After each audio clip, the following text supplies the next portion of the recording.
Senator ONYONKA. Thank you, Madam Speaker. Madam Speaker, I'd like to tell you that I stand here a very sad person. And yet, indeed, I'm also deeply happy because it has been something that I've been dealing with at a personal level in terms of my responsibility as a legislator. Madam Speaker, before I proceed with saying anything, I would like first of all to mention a few names. I want, just like my colleagues have said, my brother Harun Cheruiyot, I knew you were worthy, but I now know you are much more worthy than I thought you were. You have actually surprised me. I remember once I made a phone call to you and I was asking you, how do we manage this thing of Madam Nyakango? And you said, please tell her to know that we are trying to figure out what to do. And I took the message, and that's when I knew that you are a serious person. I'm proud of you. Keep it up. Madam Speaker, I also would like to mention the name of Madam Nyakango, who's the Controller of Budget, and Madam Nancy, who's the Auditor General, the two incredible women of this republic. If I had my own reward, I would give them. Because when everything else seems to have been failing, some of us have been talking to them, and all the time we feared for their lives. Why? Not because anything would happen, but the costs were too high. The expectation was much higher. They have done their job, and I'm so happy that this House, which is known as the Oversighting House, has seen the light. My colleagues who are in this House, I'm very lucky because I've lost my voice a bit. I'm lucky because I have the institutional memory. I have been in politics for the last 30 years. Those 30 years I've been in elected politics, about 22. Madam Speaker, the problems, the way Mzee Odinga said about Kenya, have not been started by President William Ruto. If you look at the history, and Madam Speaker, the other day people were asking me, how did you tell that these young Gen Zs are actually going to come to the streets after 1 year? I said, I look at the trend. If you look at independence 1962-3, that was the 20 years beyond where the liberation movement took place. After that, we got independence. It took another 20 years for us to have a military coup. The people who are guiding and who are even within that military coup are not old men like Jaramogi or Charles Njonjo at that time. It was young Gen Z students of the University of Nairobi and young people who believed in the ideal of what Kenya was. The second issue that came up, Madam Speaker, was after, by the year 2002, there was another 20 years. Then you come to 2022, to 2002 is when Kibaki was elected, is when we have a referendum, is when we have a new constitution, and then we say Kenya is now on the right path. After that, Madam Speaker, we did not follow the letter of the constitution. What many of us have never understood is that your democracy is as valid and as reasonable and as verifiable and is implementable as the people who are willing to follow and implement that constitution. We have completely failed our people. And that is why when the elections took over and we had challenges, and that is why when you look at our country and the crisis that has come up, when you look at the issues which are bedeviling our country, you realize that we are on quicksand. Unless you have old men and old women, people of dignity and decency, people who have got wisdom, people who are not greedy to fix this country, we will not have a country very soon. Madam Speaker, I've served as an assistant minister. I went to Cote d'Ivoire, sent by President Kibaki to go and visit President Gbagbo. I got into his house. He was wearing a vest. That time the military was around him. He was being deposed. 2 weeks later, he went home with his wife. They were half naked. Those sins are not sins that Africa should be proud of. Madam Speaker, our country has broken down. Our country has challenges. But before I go to how, in a short notice, what we can do, I would like to ask the President, and I asked him the other day, the children who died and the children who are in the prisons, please remove them. Those who have died, I want to ask this House, the Senate, let us make sure that those children get a state funeral. Those who are not criminals, these are children who had reached a dead end. Madam Speaker, what is wrong with our country? We call it a company with shareholders. Our country is not a company. Our company is Kenya, which is a state. It has 50 million people who all expect and demand certain services from the state. We, the politicians in this House, I heard my colleague speak. I am so happy that we are now telling each other the truth. We are the ones who carry militias. We are the ones who go and carry cattle rustlers. We are the ones who have got companies that are doing business in government departments. We are the ones who are stealing the money. Look at the national government, call it down, bring it down to the National Assembly. We must begin to look at issues like CDF. We must look at the Women Fund. We must look at the structure. Do we need all the people who have been given offices? I've been asking this publicly. Why are governors running county governments as if they are private companies where they are stealing money, buying properties abroad, driving such big vehicles, including ourselves? When did we decide that I must drive a car which is 4.8 cc? That at 3,000 cc is not good enough. When our children don't have medicines, when our women are not giving birth, when we can't feed our children, when we buy fertilizer, we deal on it, we sell some of it, we sell mchanga. We are bringing in maize when we are supposed to be planting maize and giving farmers fertilizers and giving them funds so that we can get production and increase that, so that we create jobs for our people. It is we politicians who go and buy 2 million metric tons of maize. We come and sell.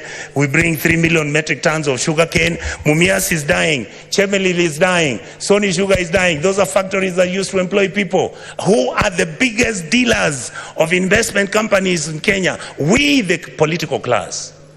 What happened to Kenya Airways? Look at it now. It's smelly, filthy. It was the pride of Africa. Who runs Kenya Power? Why are we not told who are the owners of the independent power suppliers of this country? Why are we not being told who owns our national parks? But you hear money is being stolen by none other than the elite and the political class. These people out here are tired. These people are tired. I was crying this morning today because we are messing up a good thing. We are messing up this country. Who wants to be a refugee? And there is enough for you people to eat, so long as you eat with manners. The revenue we collect is enough to run 8 African countries: Kenya, Rwanda, Burundi, Tanzania. You go to Congo, you go to South Sudan, you go to Somalia, and you go to Ethiopia. That's what our goddamn budget is. Just manage it, don't steal it. A few people are stealing too much. These kids out here, they know everything. They know your houses. They know where your kids go to school. They know which properties of land you have. Why must somebody have 4 million acres of land to his name? What happened to our mentality? Then we pretend and run to churches talking about Christianity, how Jesus... Do you understand what you are dealing with? The people out here don't even believe in God anymore. The people out here are tired of the lies, the religious organizations. And I have to say this, I'm a Catholic. I was so happy I saw the Papa Nuncio talk about the issues of a country. Let us forget that we can run this country as tribes. Let us accept that there is a new sheriff in town. That sheriff is the GNC. They are partyless, they are tribeless, they don't have money, they just have bundles and a phone. And they'll stop this country to move.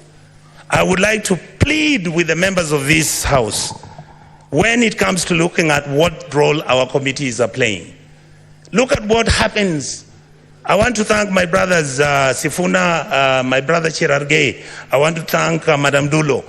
These are, many of you may not know, we've never discussed it here. How many times we've been threatened that we are raising issues about county governments losing billions. I mean, who doesn't know how many governors own apartments and houses in Kilimani Road? Each one of them owning an apartment costing 1.5 billion shillings. Why didn't the fool just go and build a hospital where he comes from? How I wish we stole the money and put it at home. Some of them are going to Dubai. People are going to America. You see on social media. I just saw somebody commenting saying that the senators got nothing to do. I want him to tell me how he bought a Bentley and is an MP. Explain to me, how does somebody, I mean, the truth is, I'm born with advantage and privilege. That is the truth. I saw my father driving a big car when I was a small boy. That is not what drives me. What drives me is, how do you get a member of parliament driving a Mercedes that costs 49 million shillings? And we are watching, and that is normal. And it is okay. And it is okay. Shame on us. Then we make sure this money doesn't go to the schools. We make sure that hospitals have no money. We start building hospitals now. We want the poor people to come to those hospitals. Poor people can't come to Nairobi Hospital. They can't come to Aga Khan. They can't. Some of them can't afford Kenyatta. You saw the other day, Kenyatta has a debt of 6.6 billion. The Eldoret Hospital, Eldoret KTRH, has a debt of 3.9 billion. When you ask, they tell you we don't know where the money went. Are we fools? Do we need to buy houses which have got 15 bedrooms and drive 19 cars and put them in your parking lot, and you want 10,000 acres of land? You want a ranch? You fools, you go and buy a ranch in Australia. This is where we are. We keep blaming the police. The policeman cannot do anything. Have we ever gone as a Senate to go and see where the police lives? How he takes his kids to school and his salary is 19,000. And this house has to start thinking about those things. We guys must begin, and we ladies and gentlemen in this house must begin to agree that we can reduce our salaries, that we can drive smaller cars, that we can wear kaundas. In fact, the only thing I'm very annoyed about the president, I'm the one who started wearing kaundas. Now he has given kaunda a bad name. I want Kenyans to love kaundas the way I loved them. Let us wake up, Kenyans. We can't play football. Money comes from FIFA, it is eaten. World Rally Championship, money comes from there, it's eaten. You go, you want Kenya Lawn Tennis Association, they only want 50,000 to hold an international tennis tournament. Not even the minister appears there. But when the minister is traveling out of the country, he's got how many people?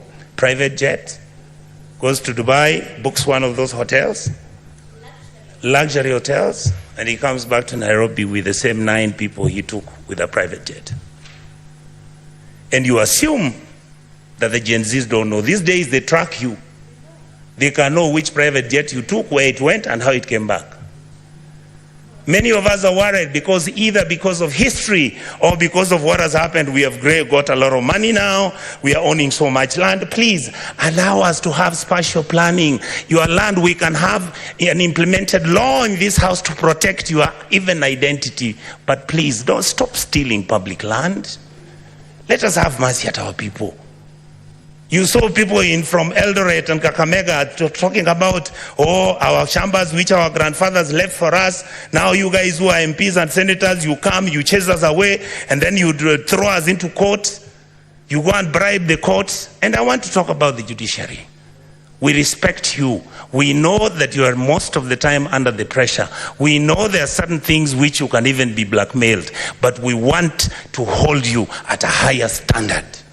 We must hold the judiciary at a higher standard, the legislators at the higher standard, and make sure the president is also at the higher standard. That is how we can move as a country and stop this nonsense. We behave like monkeys running through a forest looking for bananas without knowing whether it's the bananas they want or it's oranges. I really, really want to say this, Madam Speaker, finally. I was nearly giving up on my country. I have changed my mind because of today. The young men who are fighting for this country have done us proud. Let us treat them with dignity. Let us make sure we engage them. Let us stop doing the things which make them angry, desperate, and upset with the ruling class. The truth is, if this country breaks down, it takes all of us down. I can tell you, I was in South Sudan when we were doing the comprehensive peace agreement. I visited as a minister, as a young minister, to go and do what was called a referendum. I've been to Khartoum. I have been to Mali. I've been to a country in West Africa. I'll remember the name, Madam Speaker. You look at how people have been treated and how the political class has treated their people. Everybody looks destitute and everybody is desperate. Let us change our ways. We can run the country peacefully, make sure everybody is a person of dignity. Let's treat our people kindly. A country that never takes care of its most vulnerable is a country that is not worth talking about. So I want to ask the political class, I want to ask all our auditors, I want to ask all members of the county assembly, please, members of the county assembly, your job is to oversight, the MP's job is to oversight, and the senator's job is to oversight. Let the governors run the place. If they bribe you, you will not get development. Let us agree that those are the rules that we'll have to operate with. And let us share the cake of this country equitably and fairly. Let us not have one region getting 50 billion when one area's got only 1.2 billion. And when you are giving scholarships, why should we have 3 scholarship funds in this country? Those are some of the things, Madam Speaker, without speaking too much, I wanted to vent. And I thank all my colleagues for having shown our country the love that it deserved. Thank you so much. Senator Peris Tabiko.